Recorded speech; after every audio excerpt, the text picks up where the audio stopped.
Hi, this is Matt Paulson. Today we're going to look at a verse out of the Quran. It's verse 5 out of Al-Fatiha. And Al-Fatiha is the opening, the first chapter, and verse 5, ayat 5 is what we want to focus in on. I had a debate with Muslims yesterday morning, and they could not answer me.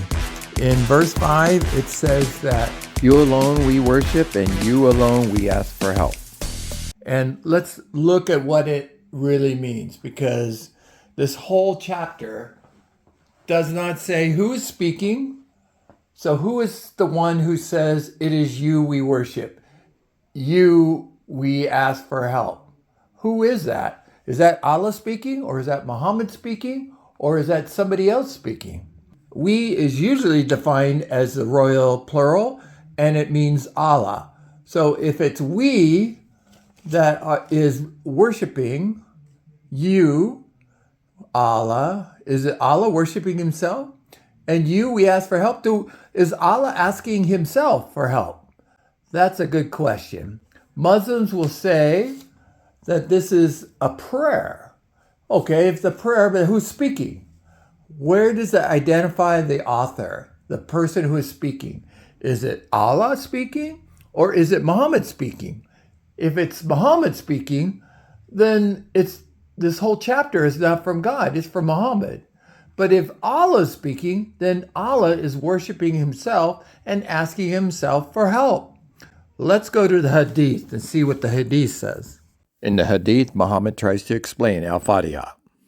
It says, I have divided prayer between myself and my servant into two halves, and my servant shall have what he has asked for. And when the servant says, all praise is due to Allah, the Lord of the worlds, Allah says, my servant has praised me. When he says, the gracious, the merciful, Allah says, my servant has exalted me. When he says, the master of the day of judgment, Allah says, my servant has glorified me, and my servant has submitted to me. And when he says, you alone we worship, you alone we ask for help, Allah says, this is between me and my servant shall have what he has asked for.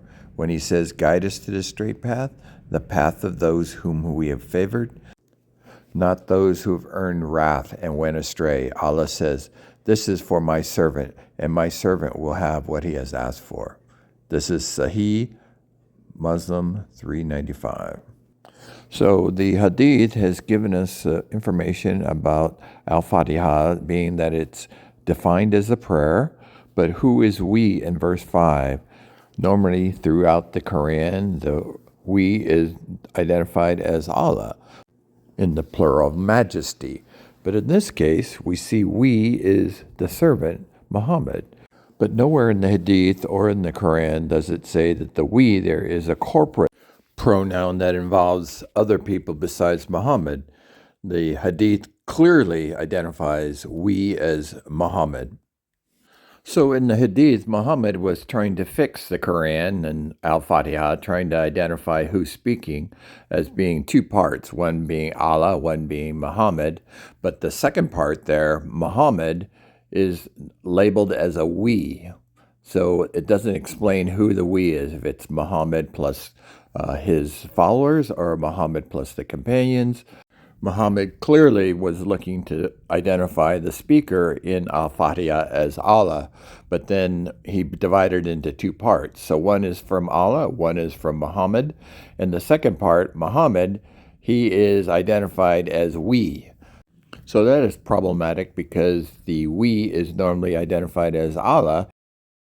In Quran 1587, we see that the 7 verses all come from Allah. So now we have a conflict. Is the one part from Muhammad, or is it from Allah? I think Muhammad slipped up, and now he's got a problem. And he tried to fix it with the Hadith, but it made it worse. This is the only place in the Quran where this problem happens. So where Muhammad tried to fix it with the Hadith, he made it even worse. He has pulled back the curtain, and he's shown himself as Allah of the Quran. And I welcome any Muslims to prove me wrong.